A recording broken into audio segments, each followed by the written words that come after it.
Everybody, thanks for tuning in to the South Campus show.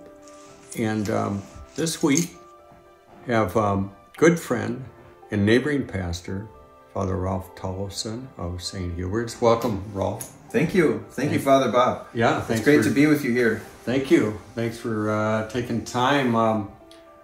So, Father Rolf, where are you from? First of all, where are you from? I'm from St. Louis Park, just north of where you're from. That's right. Yeah. That other I'm not saying anything. It's a bedroom wonderful community place where everyone is special because they're from the guy. Okay. Right. I ain't saying anything, Father Bob. But the kind of fascinating part of your story, Rolf, is that you were a student at St. Olaf Yep. as from good Lutheran tradition. Yep, at St. Olaf in Northfield, so I was down there and majored in history. Okay. Yeah. So, was there how did you get interested in the Catholic experience, the Catholic Church as a Lutheran? Great question. Well, you know, Lutheranism was kind of my middle church. I actually grew up in the Congregational Church in St. Louis Park there. But for 3 years, I was Lutheran. Okay. And some of the things that got me really interested in being Lutheran, and then even more Catholic, you know, in a certain sense, was the incarnation. The fact that God becomes flesh and is one of us. And the fact that the sacraments are the extensions of the incarnation in our world today. And that was an insight from a book that I had read by a good Lutheran. And so that played itself out and kind of to its fullness in terms of the whole sacramental order, including the 7 sacraments. Wow. You know, I like that because our theology is very incarnational, and, you know, the incarnation is an encounter, God encountering the world in the flesh, and the sacraments are an encounter with the Christ. And it opens up kind of a whole panorama, a spiritual panorama of grace, and very much not unique entirely to Catholicism, but so integral to our Catholic tradition. Beautiful. So from there, you becoming Catholic is one thing, but you became not everyone coming from the Lutheran tradition to the Catholic tradition becomes a priest. How did that happen? Gosh, for me, the two things were disconnected, Father Bob. I mean, I don't know why, but for me to become Catholic back in Lakeville in 1994 with Father Larry Blake as my sponsor, he was, of course, at St. Hubert, where I am now, was a wonderful experience, but one that really was connected to the priesthood at the same time. So it was a big leap. So obviously in the vocations office, they had to tell me, slow down, partner. You better hang out in the parish for a while. You know what's amazing is that you and was Father Blake in the deanery yet? No, he was still a layperson at the time. But I mean, when you came to St. Hubert's, wasn't he at St. Joe's yet as pastor? Let's see. I think he was still at HCMC. Okay, maybe didn't overlap. But anyhow, when I came here, Father Blake was a Lutheran pastor. Yes, that's right. Back in the 1800s, right? Close to it. Sorry. Little shot there, folks. That's okay. No.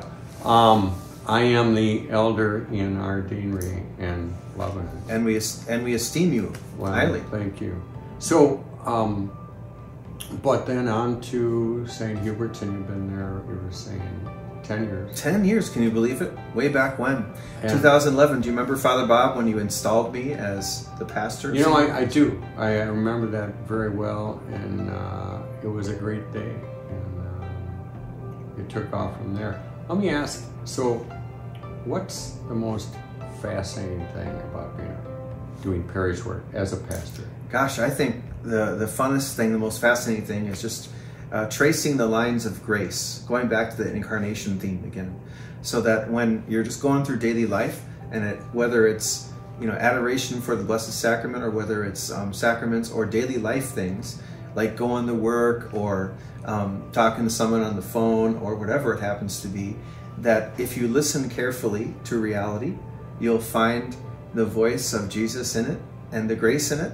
And if you surf it, because you like surfing, don't you, Bob? I've done it once, Yeah. way back in the day. I did once. I did too. I got up once in Virginia Beach, but the waves weren't good enough. But I digress. So, so that was one of the most beautiful things. We're both former surfers. Is to be able to go and watch God work in the world, and that gets me really excited. Gets me out of bed in the morning. Surfing for grace, you know. And the way I put that, you know, it's different. We can use language, but it's like the kingdom is breaking out all over in front of us. Sometimes it's exciting. Don't see it, but it just, and it's things that I could never plan, but I know what you're talking about, because you're right there, and there's so much going on, and we're encountering kind of a deep plunge into people's lives, and it is fascinating. I love it. Yeah, beautiful. I can see that energizes you. So what have you learned about pastoring? Oh gosh. Well, as we could trade notes, by the way. Yes, as you know, Father Bob, you and I have talked a lot about things, and you've taught me some wonderful things. And I've said this to you many times, but our television audience probably has not heard this before, which is I'm curious what you're going to say. Oh, I know. No, it's very good. Don't worry.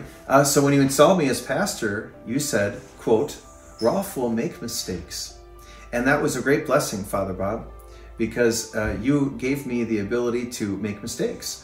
And for a long time, I had been playing tapes in my mind, and I'm sure that our television viewers out there too tend to think that we have to do everything perfectly all the time, and that if we don't, we're a failure, you know. But instead, by blessing me in that way, you helped me to be able to weather some of the biggest storms I've ever had in my life. Beautiful. So I thank you for being my friend, Father Bob, as well as a mentor. Well, thank you, Rolf. And I can say that, like, Father Tollefson will make mistakes, and I can say that because Father White has made plenty of mistakes. Oh, I don't know. And that came from experience, and I think my experience, people are wonderfully forgiving, you know, and absolutely, kind of because we learn together, and that's what keeps the job interesting. Tell me, hobbies, gosh, like pastimes, things, you're off duty. What do you like to do? Gosh, I kind of like to go camping. I like to do backpacking sometimes do some hiking. Anything that involves nature is a thing I love to do, and especially identifying wild plants and helping to make wild plants, more prevalent in our society today, in our communities these days, as a way to respect God's creation. Beautiful. It's important kind of ecological spirituality, but which is very incarnational too. Absolutely. Yeah. And name me a wild plant, a species that I couldn't even identify. Oh, no, this is great. So we live here on this wonderful part of the Twin Cities, on a transition between two of the biomes in Minnesota, between the Great Woods and the Prairie. And so that's why, may I say, that Chanhassen is named after maple trees. That's why the symbol of the town is the maple tree. But then it also has the Great Prairie too, as does Victoria. So one of the wonderful plants is big and blue stem. They're wonderful plants that grow really deep in the soil and can survive drought. In harsh winters.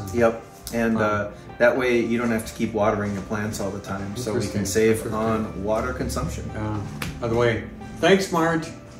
Marge detail. The porch yet. I didn't want to vacuum. So. Okay. Yeah, we can wait. Marge. I couldn't clean the office because I can't vacuum. That's okay. Stick around in 5 minutes. You can get. Can I? Yeah. Only 5 minutes? Yeah. The all paint? Right. Okay, so Marge detail helps. No, she does the cleaning. I don't even help her except take the laundry down. But thanks, Marge. Well, I'll just wait then. I'll talk to Harlow. Okay. He's lonely. Yeah. And we're going to bring him on in a minute. But no, that fascinates me too. I kind of topography, and that we are, so even in the early settler days, it's where the prairie meets the Great Woods that comes down from the lake, and This is where it meets, and it's also, the terrain is Beautiful. fairly rolling here, becomes very flat about 10 miles west. And you know about that because you're biking all the time. That's right, right. But we bike, do you bike in the summer months? Sometimes, as you can see, probably not as much as I need to, Bob. Okay. Father Bob. Well, let's get going. Yeah. We'll do it again. I know, you're in shape. So, we have time for what we call the magic chat. Oh my goodness. So Wow. this is the spontaneous part. What do I do? Take the card out, Okay, the card. Okay, card. and I'll have a question. Okay, the game. Okay. What is your favorite animated character, Father Bob, and why? And that is for you to Oh, it is? answer. Oh, I thought the whole thing was being reversed here. Yeah. My favorite animated character is Hubert, because he is just fun and he continues to discover all sorts of mysteries in that wonderful 1970s cartoon called Scooby-Doo. Okay. And I think I was ordained then, Rolf, so I don't remember Scooby-Doo. Yeah. We're talking about good times, man. Okay. 1974, right? I will answer that question. I like What do you got? Bullwinkle the Moose. Oh yeah, Rocky and Bull. Watch me Rocky pull and a Bull. record out of my head. So Natasha and Boris. you remember them all. I get all these moose. I get moose.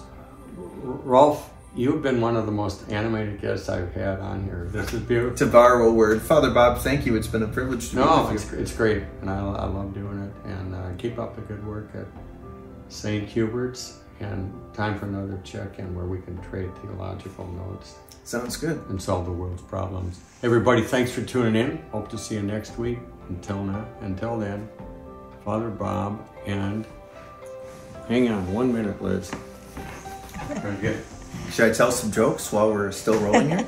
Kind of some outtakes. Liz, what is your favorite animated character? Oh yes, We got Arlo, who is at an appointment but is back for the South Campus show. We'll see you next weekend. Thank you. God bless.